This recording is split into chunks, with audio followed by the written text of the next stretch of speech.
Manolotra ny araba ho antsika rehetra manaraka ny pejin'ny 24 heures mata atao anatin'izao fandarana roa mazava izao. Anasako anao ety am-piandohana anaraka hatramin'ny farany ity fandarantsika ity. Ety am-piandohana aloha dia miarahaba ny Eglizy Katolika Apostolika Romanina, ny tompon'andraikitra, ny mpitondra fivavahana ary ny mpino rehetra maneran-tany nahazo ny papa vaovao. Ny alakamisy teo moa zany no voafidy ny papa vaovao eo anivon'ity Eglizy Katolika Apostolika Romanina ity dia mitondra ny anarana Papa Léon faefatra ambin'ny folo. Teratany Amerikana izy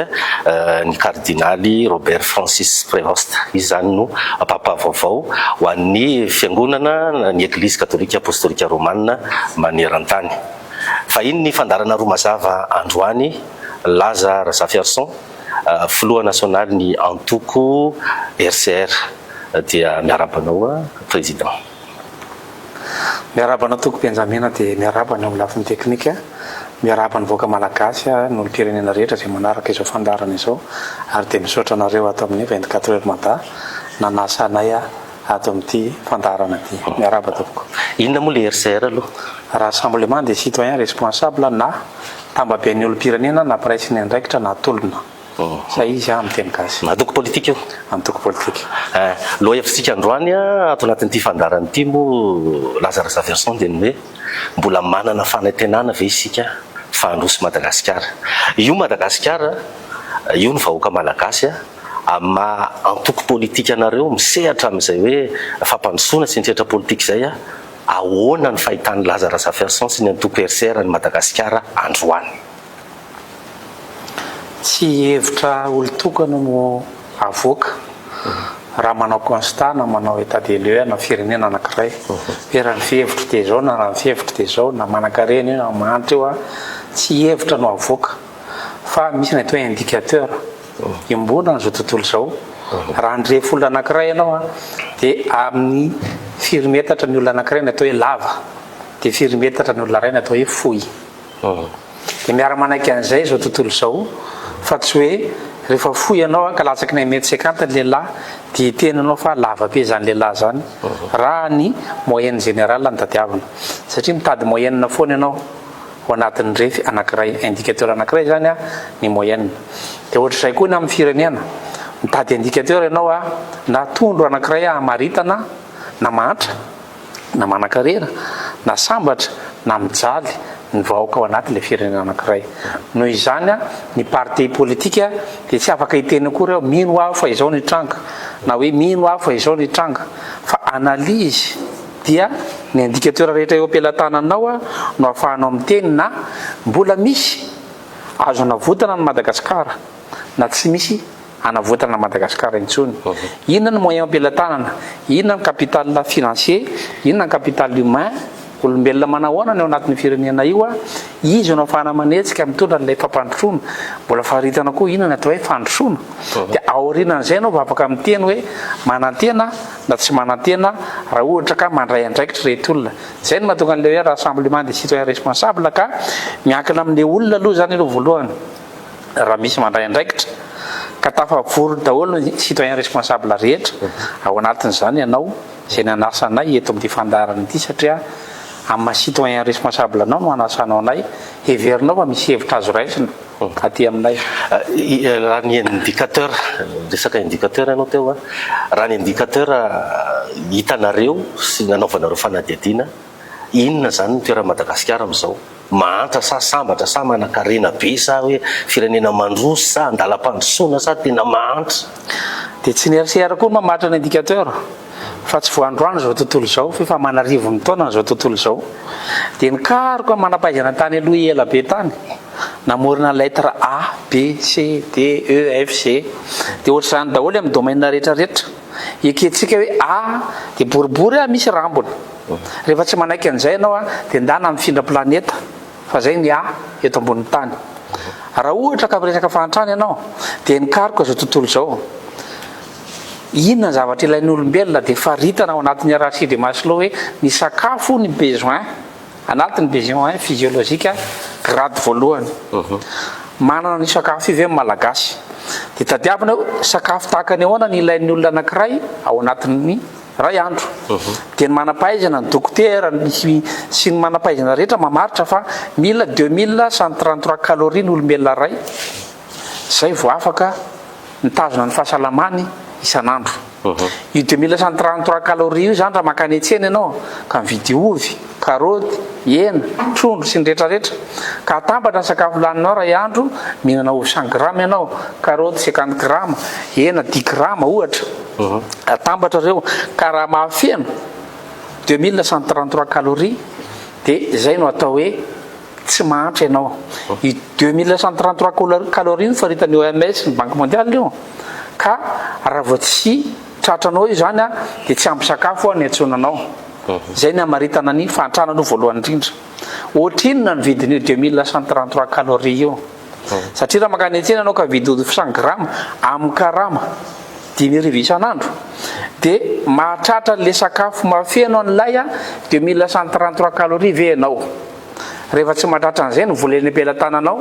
dia atsoina hoe mahantra ianao dia jerenao indray ny karaman'ny olona. Ohatrina ny karaman'ny olona eto Madagasikara ka raha tsy mahatry vidin'io calorie io zany ianao eny an-tsena isan'andro dia atsoina hoe mahantra. Raha ny famaritana navoaka ny banky iraisam-pirenena, navoaka ny Nations Unies, navoaka ny OMS dia vidintsika anoany amin'ny $1 any ka hatramin'ny $1.5 eo zao ny vidin'ny no vokatry ny volantsika ambany ambany ao vidin'ny calorie 3,30 kilocalorie zafady. Noho izany mahantra isika satria ny 20% malagasy dia tsy mahavidy an'io calorie io hitazomana ny fahasalamany. Akoatran'izay ny fitsaboana, akoatran'izay ny confort hoe mba misy zavatra atoriana ve ianao, akoatran'izay ny hygiène sy ny rehetrarehetra mbola tsy resahantsika fa any anatin'ny industrie développement humain tsika no miresaka an'izay. Fa ny ray fotsiny mbona zao tontolo zao aloha dia hoe mahita sakafo ve ianao sa tsy mahita. Rehefa tsy mahita an'io anao aza miady hevitra fa mahantra. Resy lahatra zany ny Lazara Zaferson sy ny erisera fa mahantra ny malagasy. Tsy faharesan-dahatra koa zany fa vakianao chiffre dia manaiky ianao. Misy olona tsy manaiky an'io chiffre io dia tsy mila chiffre tokony andalo tany an-dakilasy izy. Hoe reny ny chiffre fa malagasy sambatra dia tsy tokony andalo tany an-dakilasy izy satria rehefa mety aminazy le chiffre dia ekeny fa rehefa tsy mety aminazy le chiffre dia laviny. Fa maninona no ekeny le chiffre sasany ny ainga tamina base na indicateur mitovy fa maninona ny sasany tsy ekeny. Ka rehefa mampiasa le indicateur ianao dia mampiasa anazy rehetra. Rehefa tsy mampiasa ianao dia ajanona hatramin'ny alphabet fa tsisy ilana hatramin'ny arithmétique diso daholo zany reo fa ovay mihitsy ny arithmétique anao dia atao hoe 16 plus 3 égale 18. Ohatr'izay le izy. Zay moa lafin'ny fomba fijery fotsiny hoe amin'ny ankapobeny fa hiditra lalindalina kokoa tsika amin'ny hoe lafin'ny toe-karena eto Madagasikara. Manahoana ny fijerin'ny Lazara Zaferson na resaka mizanam-barotra eto Madagasikara, inona ny mahatonga ny volantsika io tena ambany. Androany zao ny euro ray efa vidina hatrany amin'ny 7,5 ny euro dia vidina eny amin'ny tsenany any marché interbancaire de devise. Rehefa hanafatra entiny isika dia maka vola euro any mba ahafahana mividy any ivelany. Noho izany rehefa manondrana entana indray isika dia mahazo vola euro. Dia io vola euro miditra sy mivoaka io no lanjaina. Rehefa betsaka ny miditra dia mora ny vidiny euro eto amintsika, loi de l'offre et de la demande. Fa rehefa be loatra ny euro mivoaka satria tsika manafatra dia mitady euro dia tsisy euro intsony ao amin'ny banque centrale dia miakatra ny vidin'le euro. Zay ny lalàna ny tsena. Noho izany rehefa tsy mamokatra ianao dia tsy maintsy manafatra dia milatsaka zandam-bolanao. Zay fotsiny le izy zany hoe ny politika mpanjakana dia tokony hitodika makany amin'ny famokarana mba ahafahana mamelona ny vahoaka atao anatiny fa tsy voatery hanafatra. Ka na ny varo haninao aza ao afaranao dia mazava be fa tsy maintsy hitady volan'ny olona ianao. Any aminao tsisy volanao tsy mety atakalo any amin'ny tsena dia iraisam-pirenena fa tsy maintsy mitady an'io euro io ianao na mitady an'io dollara io ianao. Dia zay no mampilatsaka sandam-bolantsika rehefa tsy mamokatra isika. Ny antony 20% vahoaka malagasy no heverina fa tantsaha petraka any ambanivohitra. Fa ny PIB tsika dia ny 1% avy amin'ny secteur tertiaire. zany hoe tsy le olona 20 isan-jato reto no mamokatra fa le olona 20 isan-jato no mamokatra ny toekarentsika. Zany ny fanjakana tsy mitodika any amin'ny majorité na any amin'ny be sy maro fa mitodika amin'le minorité dia ny secteur tertiaire. Ny antony ray mahatonga an'izay dia ny fanjakana tsy mana-tsafidy satria izy tsy napetraka ilay vahoaka malagasy. Raha le 20 nametraka azy dia afaka mibaiko azy le 20 hoe ity ny toekarena mety aminay. Le 20 isan-jato le secteur primaire io. Fa le 20 tsy nametraka. Any fambolena tsy nametraka le 20 fa le 20 ny tambazana koveta. Fa le 20 nametraka dia le 20 misafidy ny toekarena mety aminy. Ka iny apetraka ny eritserina foana hoe izay mametraka no mibaiko. Rehefa mba tia hibaiko filoham-pirenena dia mandehana mametraka. Dia averina avaoaka malagasy ny fanontaniana mba ohatrinona moa zany nalonao nametraka ny mpitondra io. Ianao ve le nandoha vola sa ianao le nandray vola? Fa ny filoha rery ato ambonin'ny tany dia tsy maintsy misy mametraka. Ka raha namoaka ariary ianao dia afaka hibaiko anazy ianao hoe sakano ny base toliara. Fa raha tsy namoaka ariary ianao fa nandray koveta nandray kasikety dia aza manantena ninina ianao fa tsy maintsy ho alony le mpitondra le vidina kasikety ny zaraina tany aminao fa tsy ny imprimena tamin'ny fasika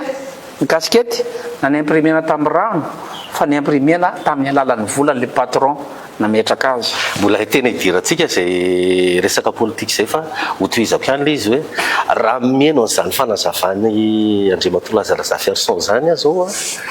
dia ohatrany hoe le mpitondra zany aminao le vahoaka no tokony manome vola le mpitondra fa tsy le mpitondra no mandeha ataoko hoe mividy an'le vahoaka. Zay nefa ny pratique politique eto. Za zao nisy fotoana latsaka be ny tanàna tsisy ny vola dia tsy lany. Ianao koa moa teo ohatrany hoe tsy hoe ohatra moa fa latsaka filoham-pirenena teo nisy nanao cotisation dia mijanona indray ianao. Tiako faritanao zany hoe io fanaovana politika eto Madagasikara ve zany tsy mety? Raha ny eto io fa nandrositsika tsy adevatra apetraka angamba zany hoe mety io na tsy mety. Fa ny indicateur économique mamaritanao an'le izy hoe mety na tsy mety. Itsika no maloto indrindra eto ambonin'ny tany dia mbola ilaza avy anao fa mety ny politika. Ka raha tsy nety le politika dia ato amin'le fanaovana politika. Raha tsy nety le fanaovana politika dia ato amin'le fiarahamonina. Zany hoe mifandray daholo io. Tsy ilay mpanao politika erery akory no ratsy. Aza adino fa ny mpanao politika tahaka anareo mpanao gazety échantillon. Raha maka mpanao politika iray ianao ka mandainga, maka faharoa ianao mandainga ihany izy, maka fahatelo ianao anaty orona mandainga ihany izy, tonga amin'ny fahasivifolo ianao mbola mandainga ihany izy. Population inona zany ao anaty orona? Mpandainga. Ireo mpanao politika ireo zany ny imaziny le vahoaka malagasy mpamitaka. Ireo mpanao politika sy mpanao gazety ireo, naka mpanao gazety no ataonao minisitra nivadika, naka faharoa no ataonao minisitra nivadika, naka fahatelo no ataonao minisitra nivadika. Inona zany population nangalana azy io? Mpamadika. Ato amin'le fiarahamonina zany ianao mila mijery fa tsy hoe ny mpanao politika irery any amin'ny université ianao mahita manolana ny mpampianatra université, ny magistrat nge ny tompona taxi be dia ahoana moa ny asahin'ny police de barety anakana an'le taxi be ary raha tsisy papier izy dia miteny izy amin'ny patron io. Ny police nge ny tompona posiposy, ny mpiasan'ny commune nge ny tompona taxi bicyclette. Iza zany no anara-dalàna eto. Izay no mahatonga anay miteny hoe rafitra eo. Efa voadona daholo le rafitra rehetrarehetra dia tsisy manaraka ny lalàna tokony imetrahany intsony fa raha ho fonctionnaire anao manao activité hifaninanana amin'le fanjakana dia trahison daholo ny antsona an'izany. Noho izany tsy anjara président de la république irery io akory fa vony mpanao politika, vony mpitsara, vony zandary. Efa mahitatsika ny scandale rehetra zandary manondrana rongony, mahitatsika ny risoriso any amin'ny mpitsara, mahitatsika any amin'ny université tsisy raha manjary. Any amin'ny hôpitaly moa dia efa lasa any amin'ny hôpitaly privé daholo fa vonona ny hôpitaly mpanjakana vao nisy fijeroana vahaolom-belona an'izany tatoato. Ianao zany nge président Lazarana Ferson ohatrany hoe manameloka an'le vahoaka malagasy satria lasa tafiditra ao anatin'io izy ianao mpandainga daholo indray zany le malagasy. Teny ve ianao fa madio vahoaka malagasy? Raha ohatra ka manao maloto eny amin'ny arabe sa mety hoe le mpanao politika no iza nametraka le mpanao politika ary. Ianao nge ty hanala ny responsabilité le vahoaka iza nametraka le mpanao politika. Zay nge ny vokatry le vola nyraisinareo ianareo ne mivarotra fanahy fa fa maninona moa raha ohatra ka mividy voatabia eny an-tsena ve anao dia ho tadidinao hoe mivarotra voatabia rapitso fa raha nanome cadeau anao izy hiverina eo anao sa tsy hiverina hiverina eo anao ka fa voaka malagasy ange mividina ka sao dia le fatra-pahalalany voaka malagasy ny tsy afaka takatra ny zany zay le rafitra resahanay satria ny rafi-panabeazana nentina nanabe ny voaka malagasy no maty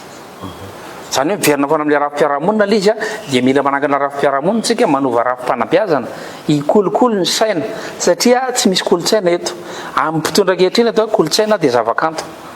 tsisy ifandraisany zany ny kolotsaina ange tsy ary fa rehefa mikarakara etsika ara-kolotsaina izy a dia artista no alaina fa nga ny kolotsaina nga ara tsisy zavatra samihafa ne zany ny kolotsaina zany a ny maizy anao mihitsiny hoe tsy azo atao a ny manolana zaza tokony ampianarina an-dakilasy ke zany efa nampianarina zavy ianareo tsy azo atao a ny manambady piraita-po efa nampianarina tany an-dakilasy anga zany zany ange tsy ampianarina an-dakilasy noho izany a ny fady rehetrarehetra zay nampianariny taolo malagasy tsy ampianarina an-dakilasy dia azakaka ianao raha manao tafady amin'ny voaka malagasy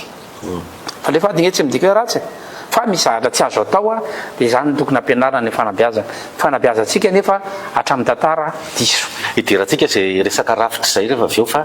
tia mba fanontaniana tiako apetraka aminao mampahitoekarenanao mbola mety amin'ny Madagasikara ve ny fandray amin'ny Bretton-Woods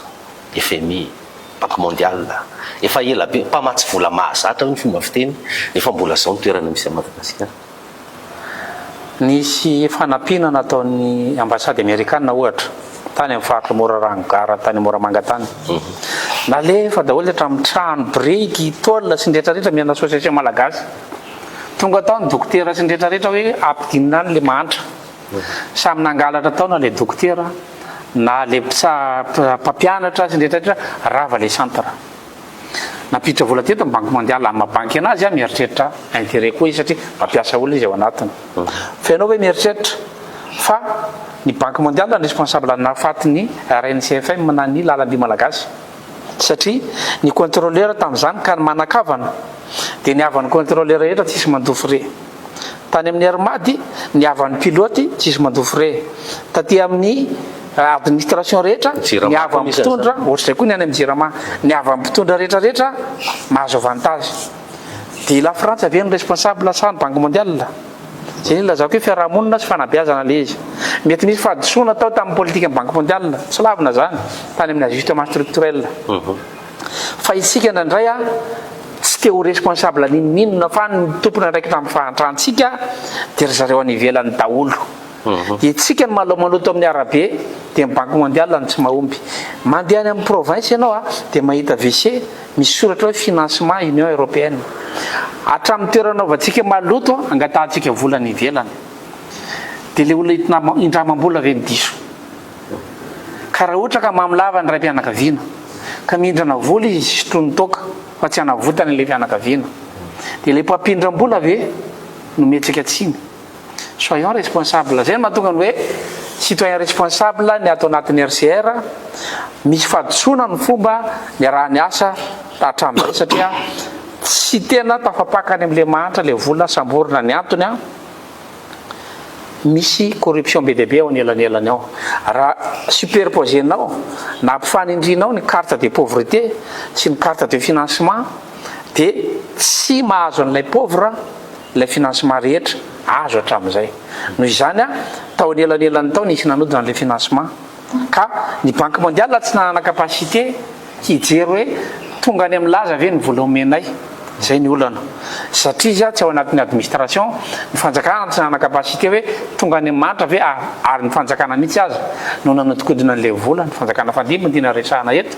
dia amin'izay fotoan'izay tsika nitady an'izay ty manomena tsiny foana fahazadino fa ny fiarahamonitsika no miratsy orina tiako hazavainao kely Andriamatoa Lazara Zaferson lalindalina kokoa le hoe citoyen responsable anao inona zany le reo vahoaka reo hoe inona le responsabilité ho raisiny zay le fanabeazana tsy mila any an-tsekoly ny fanabeazana dia azon'ny fanjakana atao na any amin'ny transport public azy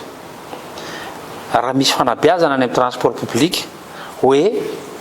tsy azo atao ny manaro fako eny amin'ny arabe dia miena ny fako eto Antananarivo, dia amin'izay fotoan'izay miena ny vola anafarana gasoil, dia miena ny déficit ny balance commercial, dia miena ny sandam-bola vahiny fa miakatra ny sandam-bola antsika, mifandray zany zavatra zany. Amin'izay fotoan'izay ianao ilay tsy nanary fako dia nampanan-karena ny Madagasikara, saingy tsy manao an'izay fanabeazana tsy izy ihany mpitondra fa nakisaka ny kolotsaintsika dia nampidirina ny kolotsaina hafa dia noa eo anatin'ilay kolotsaina sadasady tsika dia mbola milomano anaty fiarahamonina sadasady tsika, dia izay no mahatonga an'ilay mpitondra tsy mahay manavaka tsony ny marina sy ny diso fa iverany fa marina hoe sambatra voaka malagasy na tsy mihinan-kanina azy satria izy ao anatin'ilay fiarahamonina sadasada satria mitady olana azo fanabeazana no mitondra amin'ny Madagasikara. Zany hoe misy andraikitry ny mpitondra anie zany sady misy andraikitry ny vahoaka, tsisy afaka eto koa fa tsy hoe ilika ny avoaka fotsiny ny mpitondra ao anaty fiarahamonina. Dikan'izay rehefa hifidy olona manaraka dia mba jereo ihany ny fahendrena malagasy fa tsy dia hoe manam-bola le olona dia ndao ty atosika na ditarika anao anaty lavaka aza fa ny volany indramina tamin'ny propagande zao ianao mandoa azy, rehefa akisana ianao amin'ilay tany hoe tonga eto ny patron fa ilainy ty taninao ty dia mavita titre vaovao izy amin'ny taninao. Rehefa akisana ianao amin'ilay tany ao fa hitrandrana renakibon'ny tany eto dia tsy afaka mandazy zany ianao satria milliard de dollars na million de dollars nalainy tany ka iny tsy vola tsy manatompo akory fa tsy maintsy averina re tompoko ny volan'ny olona. Raha te hibaika mpitondra dia mametraha mpitondra fa izay mametraka no mibaika. Mijery eto zany raha mijery ny pratique politique président Lazare Zaferson ohatran'ny mbola ho sarotra be zany zavatra resany. Sany daholo nataon'ny mpanao gazety rehetra hatramin'ny tenenanay tany amin'ny 2008. Sarotra an'izy satria mijery ohatra ny resaka zao tao hoe latsaka be ny tanàna zao tsy nisy vola tonga dia tsisy mpanao mialatsiny, tsisy mpanao combien raha oviana no voovanao ty malagasy. Eritreritra fa moramora mitsabo kansera. Sa nareo mitady vahaolana moramora foana nefa le lavaka nangadina nandritra ny 80 taona. Tsika nge nangady lavaka ilevena na 80 taona. Mieritreritra noditra aneo anatin'ny 5 taona ianao hoe tsy vita tanatin'ny 80 taona vitaiko 5 taona. Tsy possible zany. Tsy possible zany. Soyons logique. Aleo atao mahitsy amin'ny vahoaka malagasy le manarina Madagasikara tsy vita vetivety. Fa azo atao nefa. Azo atao manarina Madagasikara. Izay ny itondrana vahaolana. Azo atao zany azo atao mametraka fiarahamonina milamina dia azo atao mampandrosa Madagasikara eo ny arenakibon'ny tany, eo ny arena voatsanahary, eo ny fiarahamonina mbola misy azo récupérena ihany, eo ny manampaizana mbola azo atao manarina Madagasikara. Hidirantsika zay rehefa le vahaolana avy aminareo RCR fa hono resaka politique ty nareo ve mpanohitra sa fomba ny fitondrana? Dia averina koa définition atao hoe mpanohitra. Ny zavatra toerina dia idéologie fa tsy olona. Ka ny mpitondra tsy misy idéologie. Le idéologie dia manana eritreritra ianao na nofinofy hoe fiarahamonina tahaka ny ahoana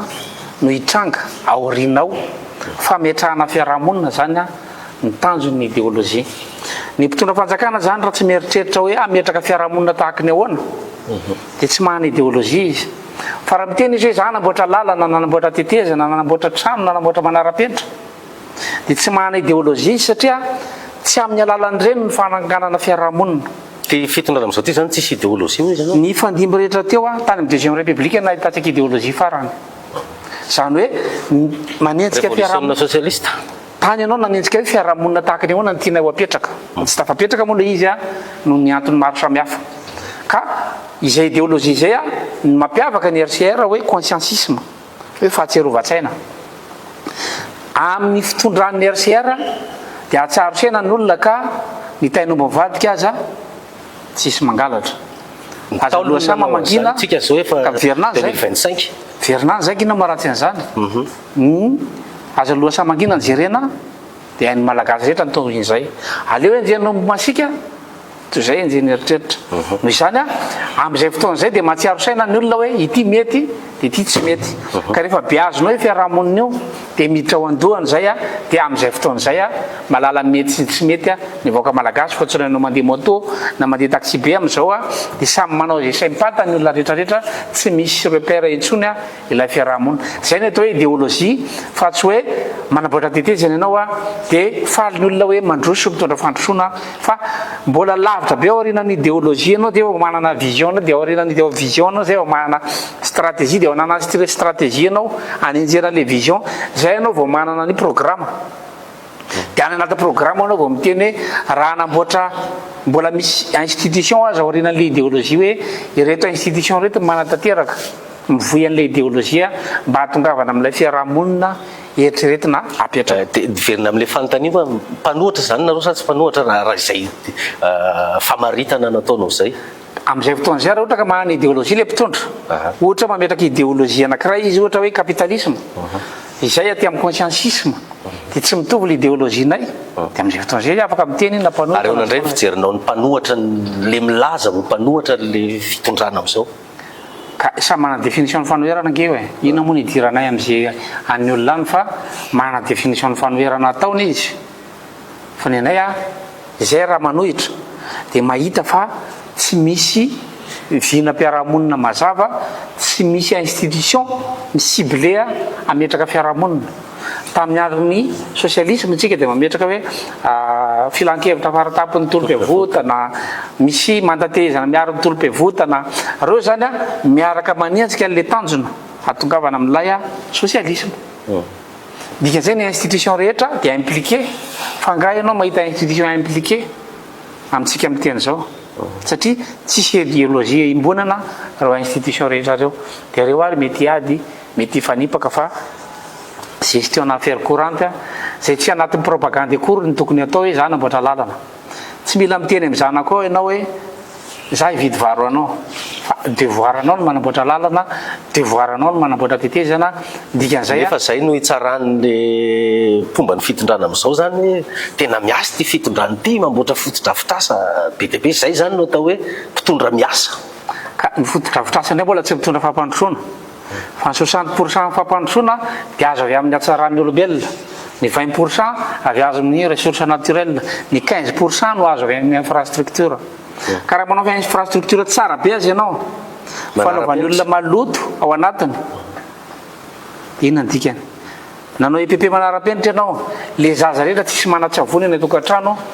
naloto indrindrina ao anatin'ny ray volana andana ianao mivisite EPP manara-penitra fa raha mbola mahita EPP manara-penitra madio ianao dia mba asehoia dikan'izay rehefa ratsy le olona dia ongotany daholo le panneau solaire eny midigy infrastructure zany mbola mahita jiro mirehitra anao mamidigy ny fianao rivo iny amintsika amin'teny zao nipisatsika vola io nalotsika vola io nakaiza le izy rehefa ratsy le olombelona dia tsisy développement fa ny 60% ny chance de développement dia avy amin'ny olombelona noho izany investissement aty amin'ny ressources humaines aloha atsara ao aloha le qualité n'le olombelona fa rehefa ratsy ny olona na omenao fitaovana azy dia tsy hainy mampiasa an'io manandrama ianao atero any ambanivohitra any ny drone hoe ty drone mba hanarahana ny ombonareo fa tsy hainy mampiasa ny drone io a dia ataony kilalaonjaza io a ka navidinao 50 millions ary le drone dia raha afaka apitsony a dia tsisy lana tsisy mandeha amin'ny laony mihitsy ne zany ty fireneny ty raha mianao zany fanazavanao zany raha mandeha io toko zay tsy nanao politika zay tsy fanihana amin'ny antoko politika ane raha mandeha ina moa anaovana politika izay ao anatin'ny RCR tsisy mivelona amin'ny politika fa tena tsy mandeha le izy dia amin'ny citoyen responsable dia ndao raha isy na nyndraikitra ndao mba hoavotana ilay firenena mety avoaka malagasy zay fa zay no tena tsy mora dia zay tsy afaka mpanantena raha nahita propagande ny RCR ianao ka nampanantena zavatra hoe ovitainay tiana hoe ho afahanay ao anatin'ny 10 andro no fantranareo problème angeza be ny Madagasikara enimpolo taontsika nandavaka mamahany io zany a fa ny talohan'izay zany tsy maninona tamin'ny andro ny fanjanahantany zany mety tsy lavaka indicateur économique anao tsy misy fa ny fantatra dia hoe ny indicateur tamin'ny première république mbola ny sakafo ny malagasy mbola ny tafo ny malagasy mbola tsy saturé ohatr'izao ny ville mbola tsisy rano tapaka dia mbola tsisy jiro tapaka zao ngefa be embouteillage tsy fantatra hoe indicateur na dia mamaky boky indray ianao dia ina be embouteillage efa mandroso be karaha miteny le olona hoe monstre ny monstre zany am'izao lasa positif ianao nge mahavaly an'izany izy miteny hoe embouteillage monstre tsika am'izao fotoana zao zany raha mahita monstre de tokony ifalitsika kazakakatsika raha ohatra ka ivadika monstre zany a ny fitondrana eto amitsika de ifaly daholo tsika rehetrarehetra indicateur ny vakina de tsy indicateur firony lazara zafy fa tsy za tompoko ny namorona le teo mamaky fotsiny aho hoe ny olona latsaka ny ray metatra sasany raha lehilahy izy de atsona hoe foy tsy zany namorona zany ka raha tsy manaiky an'izany ianao fa ny plafond de à partir de 2 m 80 no ekeny ny mpanao bâtiment hoe zay izy ny antonony fa raha latsaky zay izy a de iva ny plafond zay ny indicateur ka tsy hiteny ianao hoe ano ny plafond ianao a de midona eto ny plafond anao a de mbola lava ihany ny fiatsonao an'io a noho izany a misy norma imbonana zao tontolo zao fa tsy hoe rehefa mividy tomobile ianao a de ataonao fefa metatra ny elanelany seza anankiroa de mifototra daholo ny olona ao anatiny fa aminao zay normal nefa ny taille moyenne ny olombelona efa fantatra ya eny ary isentsika amin'ny alalan'ity dokam-barotra ity a dia iverina indray a ao anatin'ny fandarana rehefa avy eo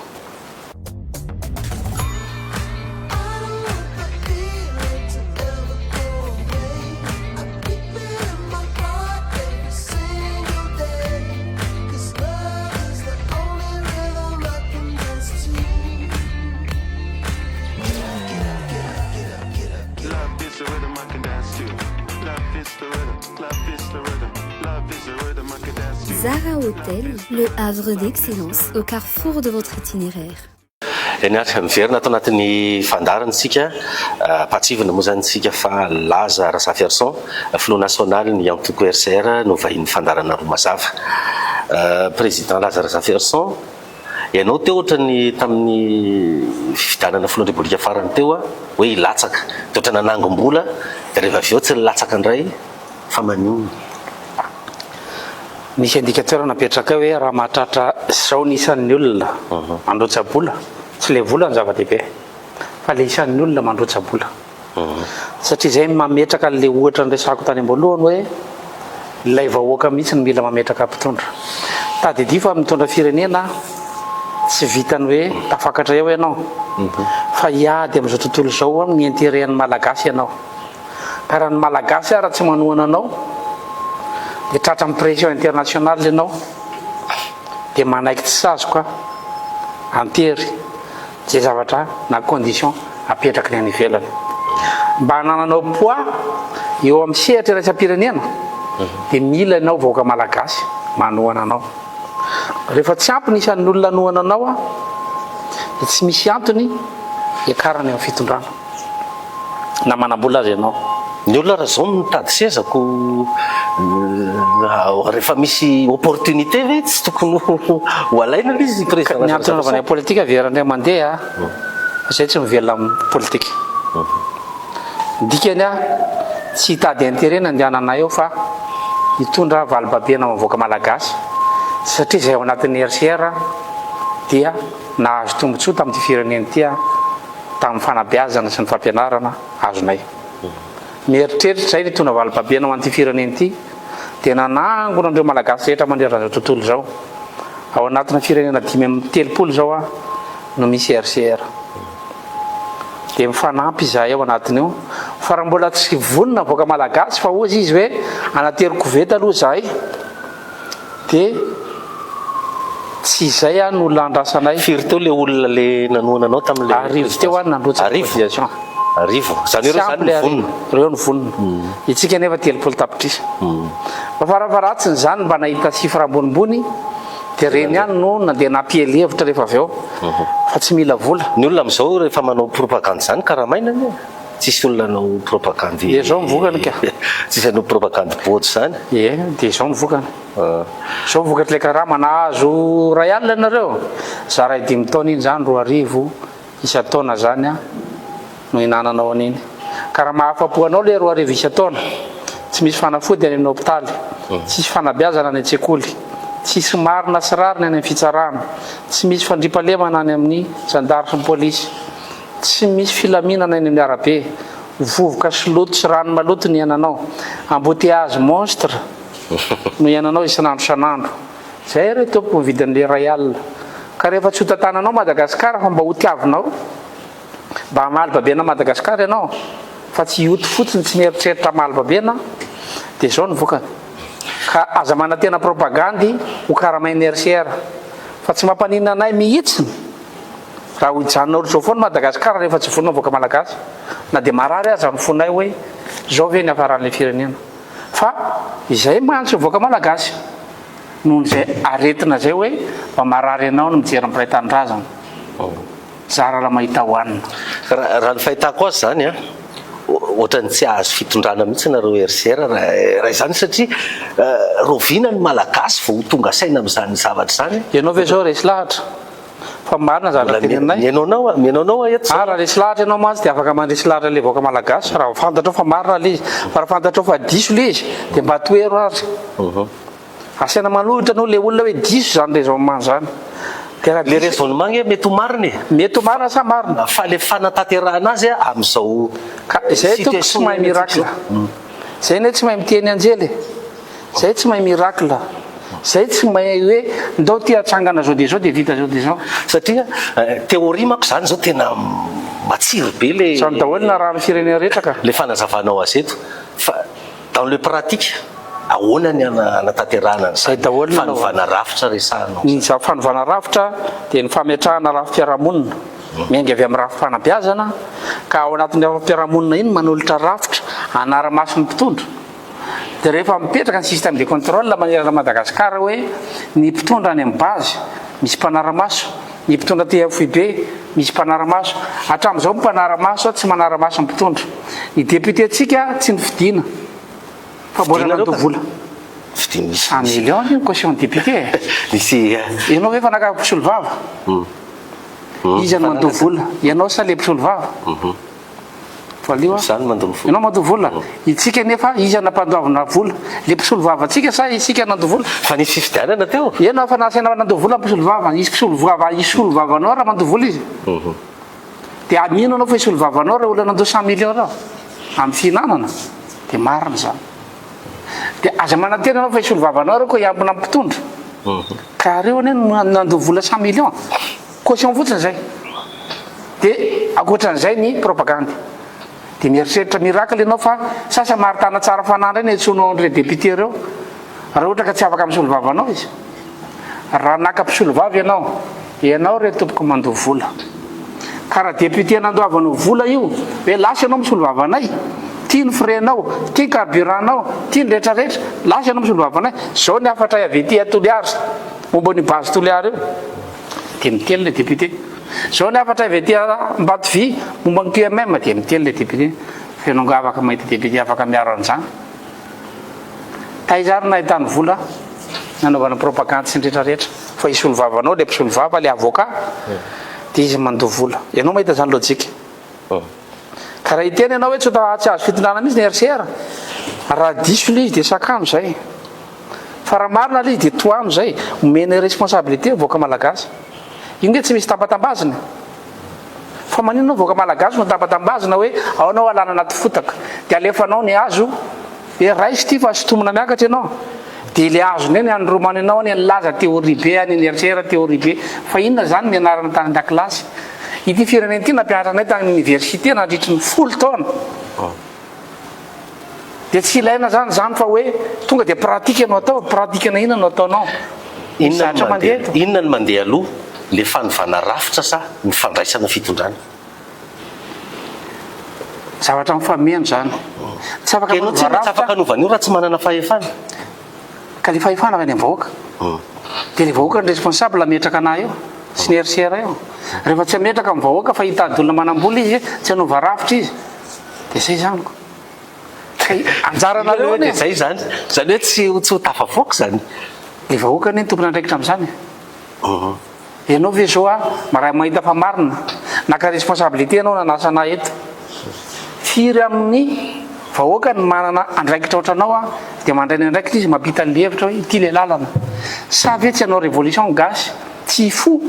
tahaka ny fireneny rehetra fa ny fireneny rehetra keny fo tamin'ny torimasony ka raha tsy miara amin'ny fo voaka malagasy dia mbola manantena miracle io zao resika ohatra zao i Mali na i Burkina Faso tena le miaramila mihitsy nandeha nanongana an'le fanjakana dia nanova an'le fomba fitantanana fa ny nareo zany ohatrany hoe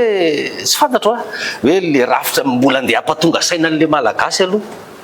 fa sao tokony mba responsabilité raisinareo koa mba mandraika an'le fahefana aloha tsy mitena hoe manonga-panjakana ka fa hoe mba mandray an'le fahefana aloha dia ao nareo ny fandraisana fahefana ny fomba hoana dia jerevanao lalàna dia tsy maintsy mandalo élection dia miveran'le vahoaka ny andraikitra andry élection zany amin'ny 2028 inona moa azosika atao hanonga-panjakana amoaka basy dia rehefa aveo dorana daholo ny tanàna ray manontolo dia nakay zao ny RNM tafaverina aveo ny archive ny RNM nidorantsika tamin'ny 2009 nidorantsika daholo ny fananam-pirenena rehetra zay le zavatra ho atao eto zay tsy namanao amin'izany ka zay anarina fa tsy androba zay anova makany amin'ny tsara fa tsy ampilentika ka raha mety avoaka malagasy zay dia ianao zay mijerena io responsable koa ianao sorato amin'ny SMS any amin'ny contact anao rehetra mila manaova rafitra zany tsika tena mba azavao lalindalina kokoa hoe inona le manova rafitra rafitra inona le misy fahazovoatanisasika eto amin'ny akapobeny amin'ny ianao hoe dia tsy mahita fa tsy normal ny fitsaratsika rafim-pitsarana zany rafim-pitsarana zay ny administration tsika mila ovaina fitantanana raha-mpanjakana zay ny système éducatif atsika mila ovaina ny rafi-panabeazana zay misy rafitra be dehibe nge ao anatiny ao zay tsy avitatsika elizeto raha isika ohatra rafi-panabeazana mba tiako eny akoatra ny rafi-pitsarana le rafi-panabeazana ohatraohatry ny ahoana zany mba tokony rafi-panabeazana eto Madagasikara ny rafi-panabeazana dia tokony basé amin'ny culture ka raha mpamboly vary Ambatondrazaka dia manana kolotsaina ambary noho izany ny fanabeazana mandeha ny Ambatondrazaka priorisena ny vary dia mahay mamboly vary ny any Ambatondrazaka mahay mamboly vaniny any Sava mahay mamboly kafe ny any Atsimo-Atsinanana mahay mamboly girofle ny any Atsinanana dia mahay mitrandraka n'io terre rare io ny any Atsimo fa ngahy ianao mahita olona recrutenao Atsimo mahay an'io satria na fiainana taminazy hoe misy an'io ao zany hoe le fanabeazana dia entina hitrandrana ny rena misy eo atoerana sady hitsinjovana taranaka fanabeazantsika tsy nijeren'izay fa nibeaza ianao mpiasan'ny administration coloniale tamin'izany andro zany dikan'izay maty io raha-panabeazana eo raha tsy lesaka fa tsy ny calendrier scolaire ny programme mpampianarana ny culture zay tsy tafiditra ao anatin'ny fanabeazam-pirenena ohatra zay rafi-pitsarana indray reo mba resao kely rafi-pitsarana anao ka anosy bianala ianao no mangalatra mangazo dia any Moramanga ianao ny tsaraina ny frais anosy Moramanga nosy bianala Moramanga raha etsy amin'ny taxi moto raha etsy mandeha mitory dia raha etsy miverina roa etsy nitorinao mangazo nangalary le olona raha igony ataontsika hoe rayal mandany roa etsy ianao raha itory mangazona rayal dia mbola maka avocat anao enimetsy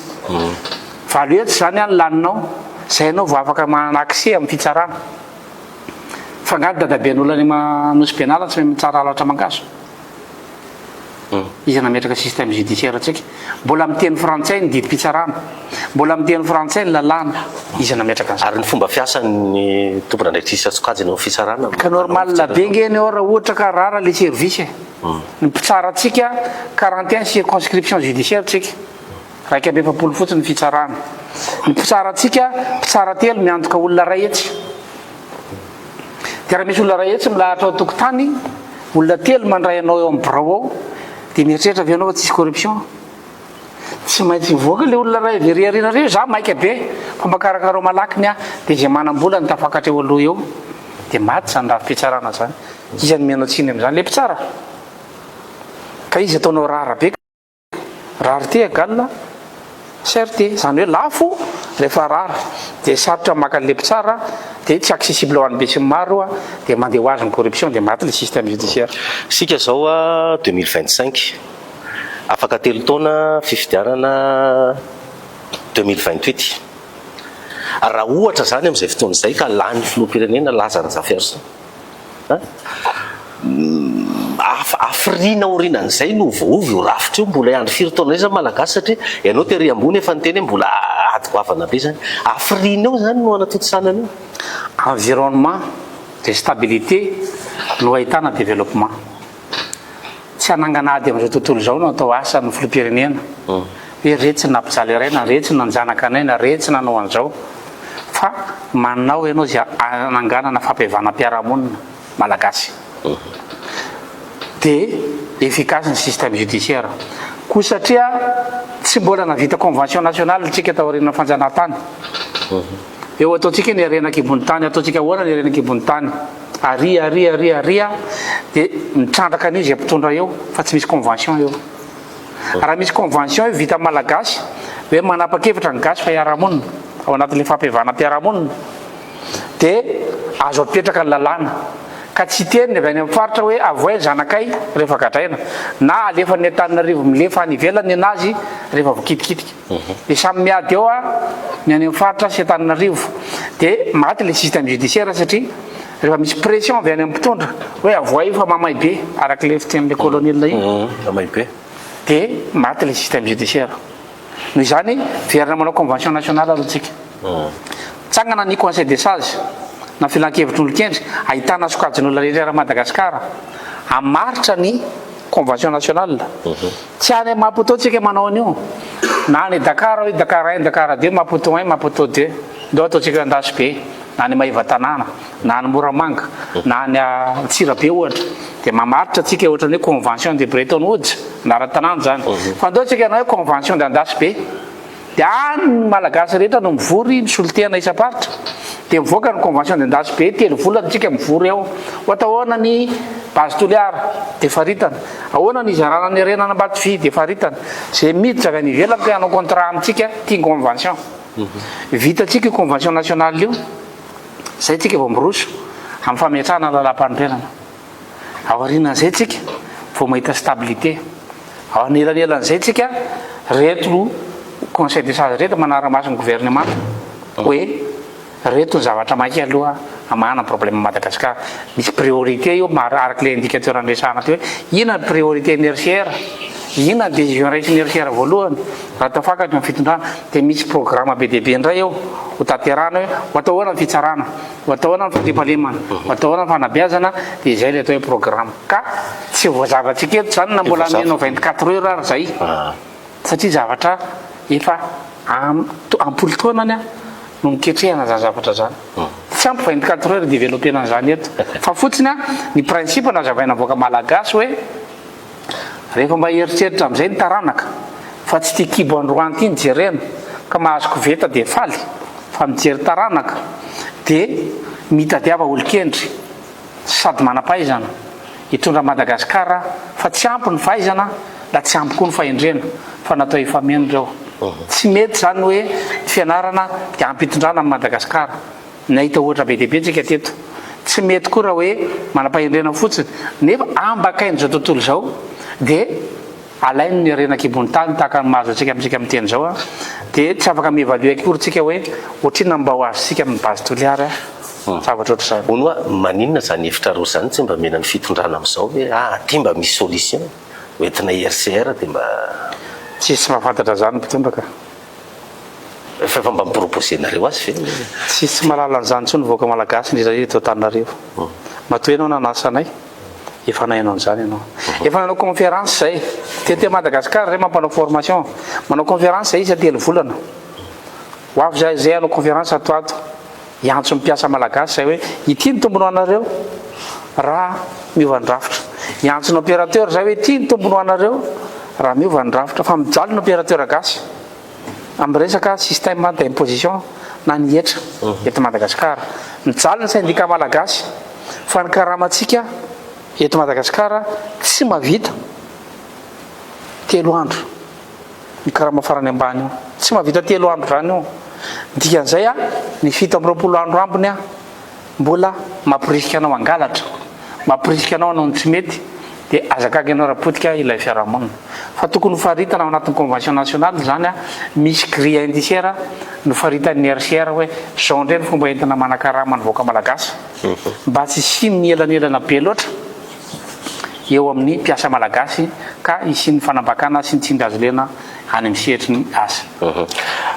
nisy fanadihadiana zay nataoko tamin'ny 2014 président Lazare Zaverson milaza fa ny malagasy dia tsa manova tsa manao dingana amina zavatra anankiray. Ohatra tamin'izay resaka fambolem-bary ketsa saritaka ny nataony dia nyresena lahatra izy hoe ataovy ketsalinina volo vary maro anaka io, fa sarotra be napitan'izay information zay. Ianao hoe mety manana toko hoe afaka iova ohatra zany io vaoaka malagasy io atsoatsy, satria tena sarotra be zany le izy tamin'izay. Satria averiko indray mandeha fanabeazana mihitsy le olana, le ressources humaines agricole atsika ambany araka ny teny banque mondiale hoe T3. Ka raha nazava amin'ny T3 ianao hoe zao no mety dia tsy ho azony le izy. Akaranao ny voan'le olona ny fanabeazana. Roviana nefa ianareo amin'ny 2028 vao indray fanjakana, io zao fanjakana mipetraka eo. Ahoana ny ampiakarana ny niveau ifetifety. Zay ve moa anohitra avoaka malagasy? Io ngeny tiany saingy afaka manohitra anazy. Zay tiany io misy Betsileo zay tamin'izay mbola nianatra tamin'ny zay. Zay tiany voaka malagasy io. Rehefa mbola tiany io dia eo. Ka leo amin'ilay fampiakarana le niveau mihitsy agnetsy le hoe andraikitray zay mpanao politika dia andraikitro zay raha zany président de la république dia fa mandrapahatonga anao président de la république aloha io ihany le niveau aloha. Zay le mahatonga le olona miteo ianareo théorie fotsiny fa tsy manao ino moa zany ny andraikitro.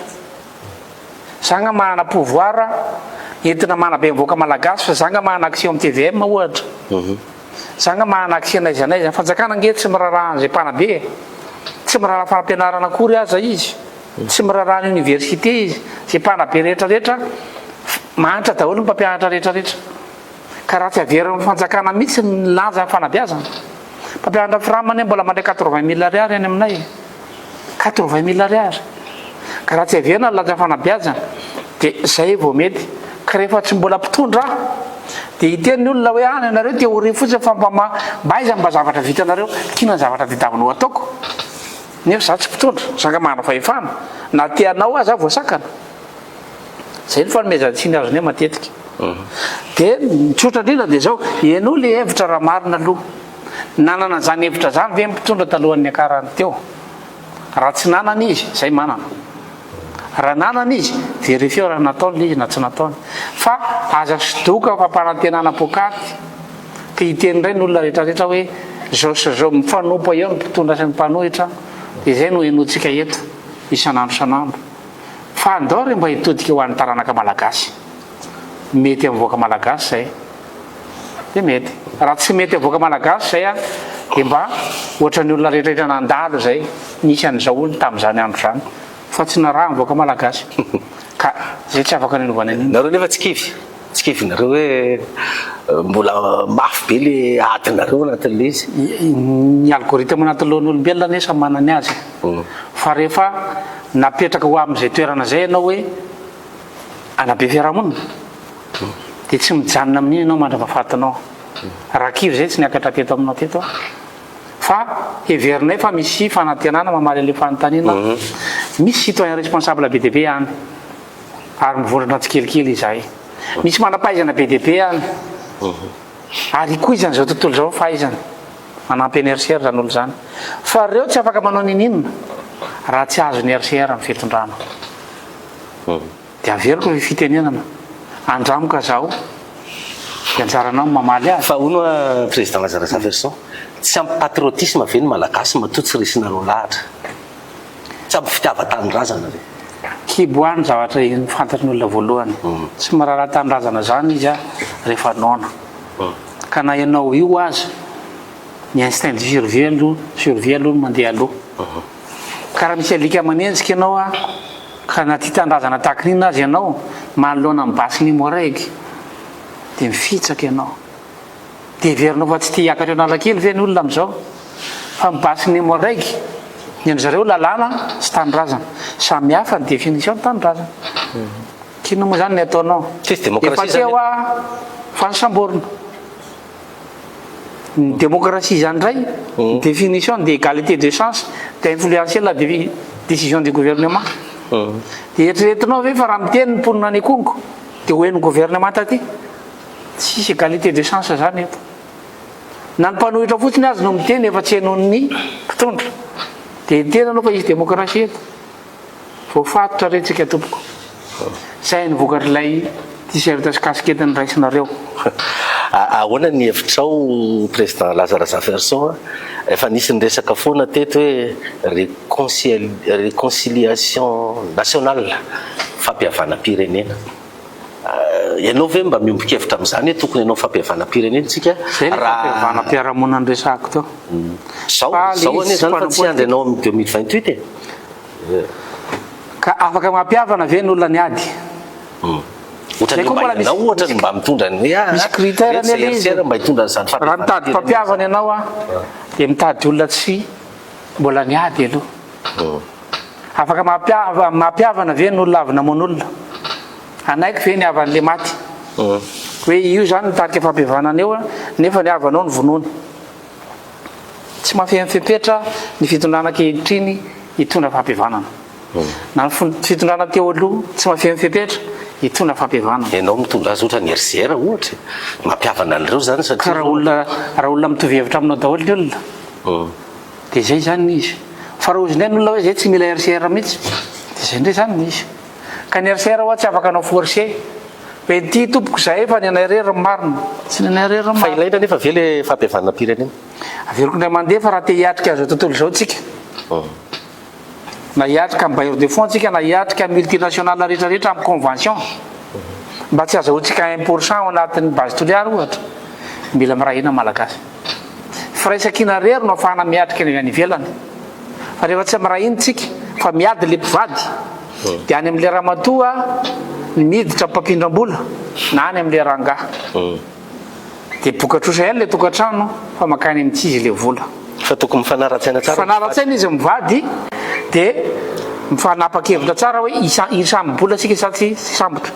Raha zao ny ampiasana an'io dia mety. Izay fotoan'izay mahita tombony le tokantrano. Noho izany ndao hifanaraka. Esory ihany ny zavatra tsy mampitovy antsika. Ndao tsika hitady Madagasikara ahitana fiarahamonina mirindra dia mifanaraka malagasy hoe mba adino ihany ny ady tany aloha tany fa ny olona tsy miady olom-bota fa zay tofo mpamosavy. Noho izany na i Frantsa aza dia niady tany amin'ny tena 1700 tany miady an-trano. États-Unis niady tany amin'ny taona 700 tany 1700. Niady Russie niady an-trano fa zao zareo miavana. Rwanda niady an-trano. Savy mitady ady an-trano malagasy vao hiavana. Fefa fantatra fa tsy maintsy fihavanana firaisan-kina marimarina kokoa. Sotoavina malagasy anie zany. Firaisan-kina hoentsika mivoaka amin'izao fahasairana an'izao. Irahina sika sa tsy irahina fa zay rery ny vahaolana. Valio mahitsy ty président Lazare Zaverson mbola afaka manantena ve ny malagasy fa mbola androso ty Madagasikara? Raha manova rafitra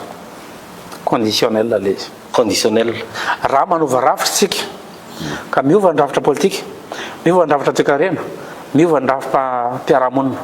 Ao amin'ny rafim-piarahamonina miova ny rafim-panabeazana. Ato amin'ny rafitra toe-karena mitodika makany amin'le valopolo sy sivinjato. Ary amin'ny rafitra politika mipetraka ny rafitra mpanara-maso anarahana mpanao politika rehetrarehetra. Amin'izay fotoan'izay tsika afaka manantena. Tsy nofinofy fa azo atao simulation zany hoe raha miasa tsara le système de contrôle rehetra ka migadra ministra ray migadra mpitsara ray fa nanao zavatra tsy mety dia amin'izay fotoan'izay manomboka eo migasy mafantatra hoe ity mety ity tsy mety. Tsy misy fiarahamonina afaka mandroso manantena fandrosoana raha tsy mandeha amin'ny rariny sy hitsiny. Justisiany no ahafahana mitondra fandrosoana ary ny justisiany no ahitana solidarité. Tsisy olona io mbona amin'ny ratsy zany fa tsy maintsy vaky io. Ka raha manao ratsy mpitondra io dia tsy maintsy vaky ny solidarité an'io na hoela na hoaingana. Noho izany ato anaty justisiany no ahitana solidarité dia ndao tsika hiditra amin'ny rariny sy hitsiny fa kolotsaina malagasy ny rariny sy ny hitsiny. Rehefa tsy mety dao kapohana, rehefa mety dao tohanana. Ya ty dirako kely lafiny toe-karena tamin'ny filan-kevitry ny ministra farany teo dia nanapaka zany io filan-kevitry ny ministra io hoe tsy hanao ny volavolam-panitsina ny teti-bolam-panjakana loi de finance rectificatif ny gouvernementa zany aminao ve raha toe-karena mitombona ve zany hoe zany tsy manao LFR zany inona mety tsy hanaovana naminamin zareo zany fa aminanina zany satria ny atao hoe loi de finance initiale dia prévision de recette et de dépense. Dia ena tenantenany eny ianao zany manitsy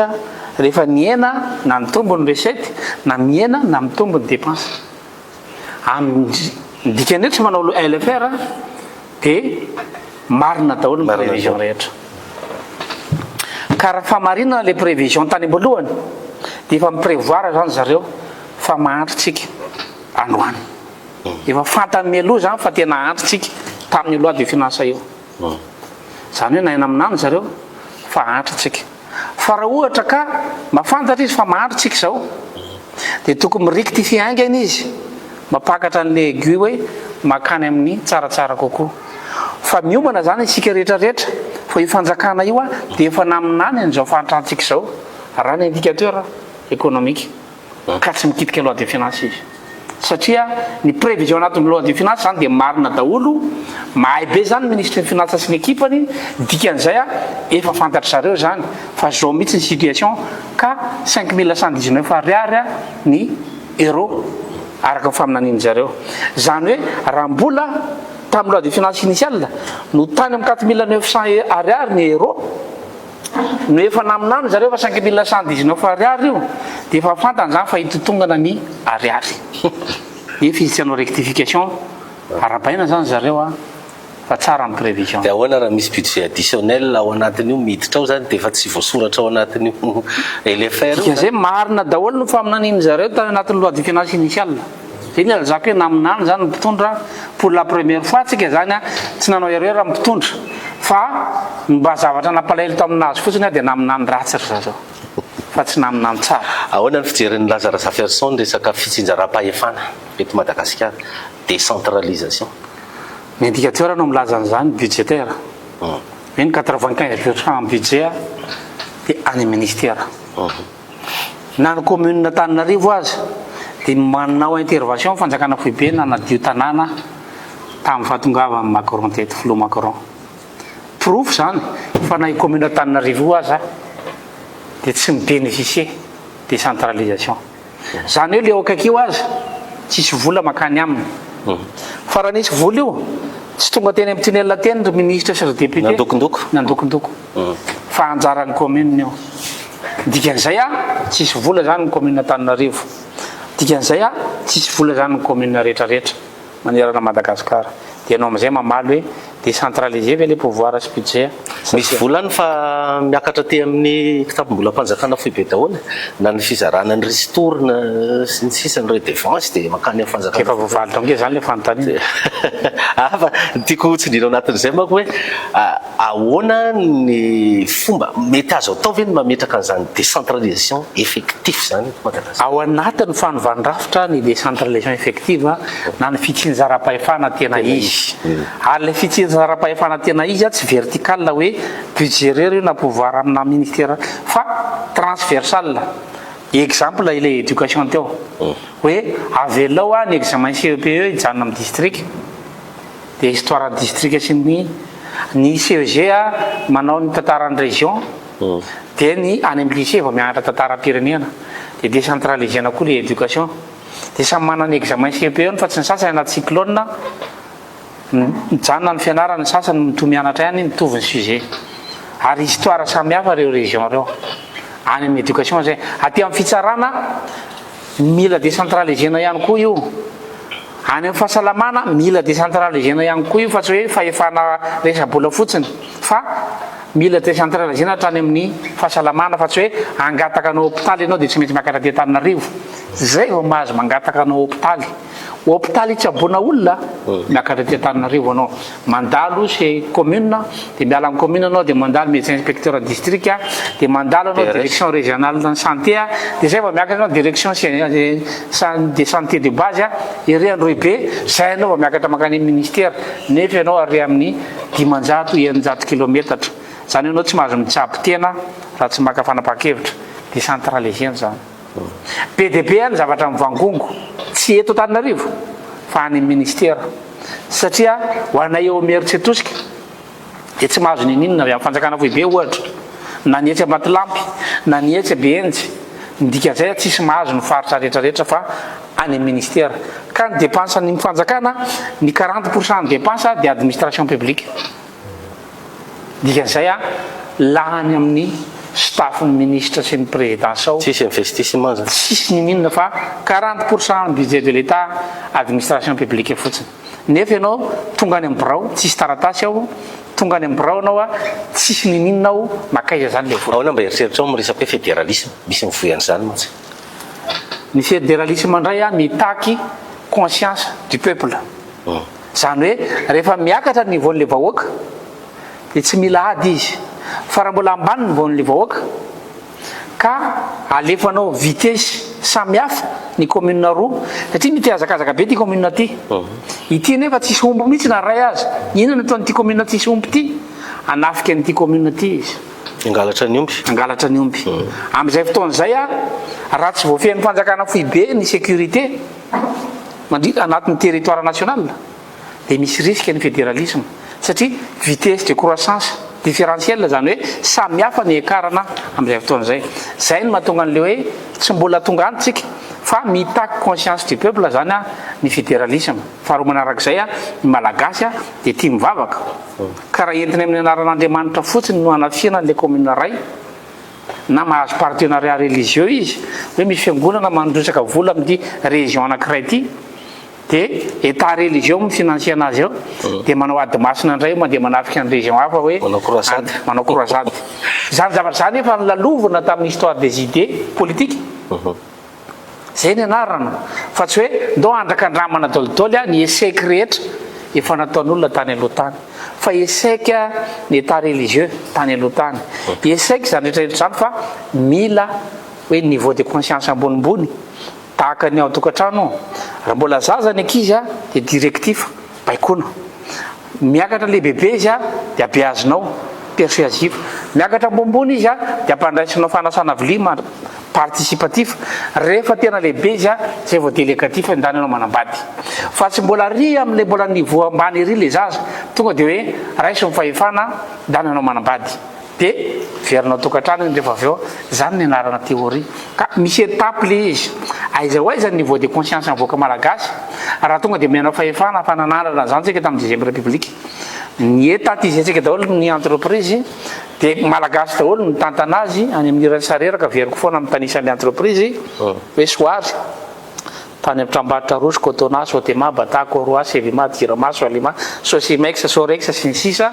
maty daholo le orinasa rehetrarehetra reo satria tonga de nomena olona hoe ianao ny tompona privatisation io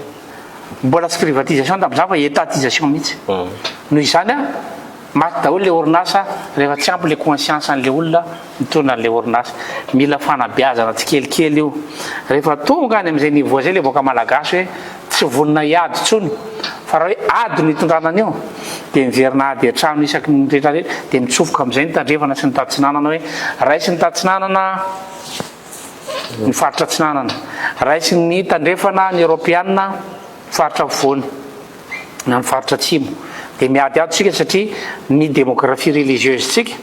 faritra atsimo katolika européanna faritra voany protestante américanne faritra varatra slamo tatsinanana de moakaizany afaratsika izara telo tokoa zany tsika izay zavatra zay a analysena koa alohan'ny ifidianana régime hoe tahaka ny ahoana fa ny décentralisation effective de tsy maintsy takina raha tiampandrositsika responsabilisena ny any amin'ny faritra miaraka na système de contrôle apetraka any amin'le faritra reto mpanaramaso anareo de mipetraka ny mamalagasy am'izay fotoan'izay misy zoky olona foana manaramaso mpanatateraka zay vao mandeha io rafitra io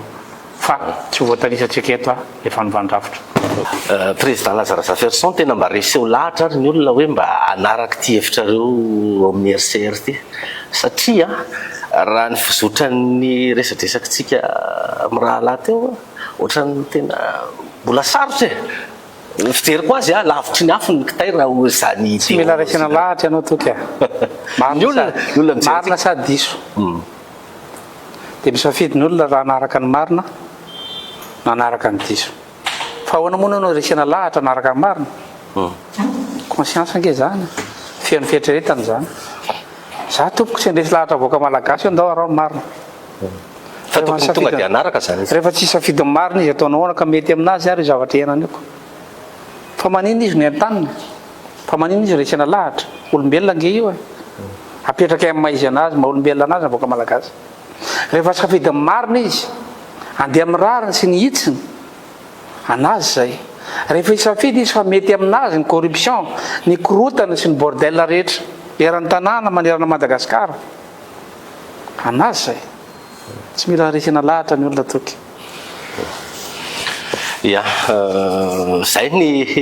adihevitra ny arahana tamin'ny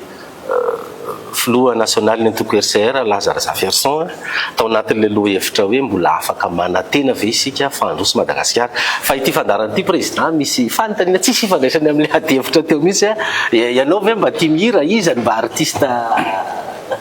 mba tena tianao zany zay taizan'ny deuxième république nalaza tamin'izany andro zany male ololo sy ny tarina zany tamin'izany tsy misy hoe tena tianao fa arakaraka mihira maleo amihira maleo ohatrany mba tianao mety hoe tsy tena mahay mihira fa masio raha tsy hoe fa raha tononkira dia mety mahay masotony kely fa mba mety misy tadida misy tononkira male zay ihany hoe miandry ianao zany zao mbola tsy mba hirao kely solfège ny titre lera mety mahita an'izay ny vahoaka malagasy rehetra hoe miandry ianao mba hirao andrakitra azy okapila zany hoe ny RCR tsy mahavita ninina fa miandry ny vahoaka malagasy rehefa vonona ny vahoaka malagasy hoe andeha amin'ny marina andeha amin'ny hitsy andeha amin'ny rarina dia vonona ny RCR andrakitra zay rehetra zay okapila moa CD tamin'ny andro dia mamoaka feonkira vaofoantsika amin'izay fotoan'izay dia ilay conscientisme hoe matsiaro saina ny vahoaka malagasy isaorana Lazare Zafiarson ny vahiny tato anatin'ny fandarana Roa Mazava dia isaorana isika mpieno sy mpijery naharitra ny eno anay hatramin'ny farany itony zany dia tiako foana ny manindry fa misokatra ho antsika rehetra ity fandarana Roa Mazava eto amin'ny 24 heures mada ity ho antsika rehetra zay te aneho hevitra zany na mpanao politika na mpitondra na mpanohatra na inona dia raisina avokoa eto amin'ny 24 heures mada tsy fantatro président teny kely farany mankasitraka anao toky mankasitraka ny amin'ny lafiny teknika mankasitraka amin'ny fijery antsika sy ny mpiaino antsika rehetra tamin'izay fotoana somary lavalava zay isaorana be dia be anareo nanatsanay tato amin'ny 24 heures mada nirinay mba hitondra fandrosoana ho an'ny firenentsika ny hevitra tahaka ireny fa tsy dia hoe very fotsiny na koa raha hita fa diso le izy da hitsio izahay fa